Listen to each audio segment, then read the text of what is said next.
নবদ্বীপে ধুমধাম করে পালিত রাস উৎসব। ভিড় জমালেন দূর দূরান্ত থেকে আসা বহু মানুষ। প্রতিবারের মতো উঁচু বিগ্রহের পাশাপাশি এবার থিমের দিকেও ঝুঁকেছেন উদ্যোক্তারা।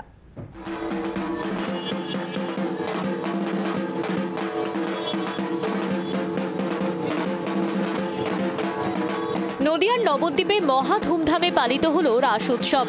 উৎসবে ভিড় জমালেন দূর দূরান্ত থেকে আসা মানুষ। ঐতিহ্যের সঙ্গেই মিশেছে আধুনিকতা। সোমবার রাস কার্নিভাল। নবদ্বীপের রাস হাজার বছরেরও প্রাচীন রাস। এই রাসকে আরও মহিমান্বিত করেছে শ্রী চৈতন্যদেবের আবির্ভাবের ফলে। তারপর কৃষ্ণচন্দ্র মহারাজের উদ্যোগে এখানে শৈব রাস, শাক্ত রাস অর্থাৎ বিভিন্ন দেবদেবীর পুজো এবং বৈষ্ণবদের মহাপ্রভু পুজো, শ্রীকৃষ্ণের পুজো থেকে আরম্ভ করে কোনো পুজোই এখানে বাদ নেই। এই রাসকে দেখার জন্য লক্ষ লক্ষ মানুষ নবদ্বীপে আসেন। সাবেকিয়ানার গণ্ডি পেরিয়ে এবার থিমের বাহুল্য নজরে এলো নবদ্বীপের সর্বত্র। নবদ্বীপের রাসের প্রধান বিশেষত্ব উঁচু বিগ্রহ। মূর্তি নির্মাণ করে নানা রূপের শক্তি আরাধনা নবদ্বীপের রাসের প্রধান বৈশিষ্ট্য।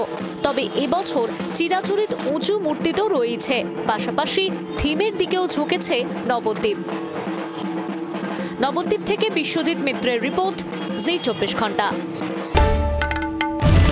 বাংলার আওয়াজ, বাঙালির আবেগ, জি 24 ঘন্টা।